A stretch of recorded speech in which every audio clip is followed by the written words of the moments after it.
Hijobsiz yurish degan narsaga amal qilmas ekan. Men hijob kiymayman hech qachon. Hech qachon hijob kiymayman, lekin to'g'ri jannatga ketaman. Alloh azza va jalla sizga hech qachon mana shu boshingizga bir parcha matoni ham nasib qilmasin.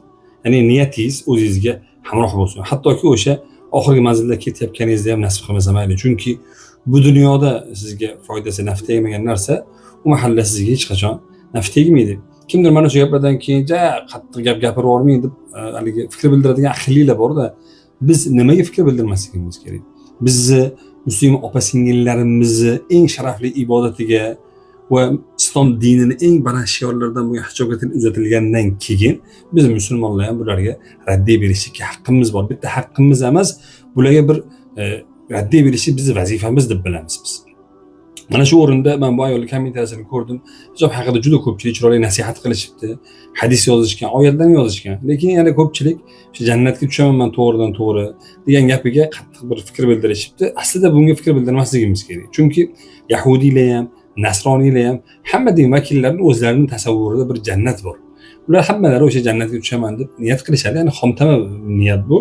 Biz asli fikr bildirishimiz kerak bo'lgan narsa mana bu yerda bizning musulmon opa-singillarimizga islomiy shiorlardan bo'lgan hijobga bir qarata bir xunuk so'zlar aytilyapti va fitna urug'i sochilyapti. Nima emish qo'rqaman men hijobliklarni ko'rganda. Qo'rqib ketaman, rostdan qo'rqaman deydi. Va shunga o'xshagan ayollarga men bir narsani aniq bugun tushuntirib qo'ymoqchimanki, sizlar mana musulmon opa-singillarimizni ko'rganingizda, hijobni viqorini, hijobni muhtashamligini ko'rganingizda qalbingizning titrashligi, o'zingizlarni boshqacha his qilishligingiz bu qo'rquv emas. Sizlar bu hissiyotni noto'g'ri ifodalaysizlar.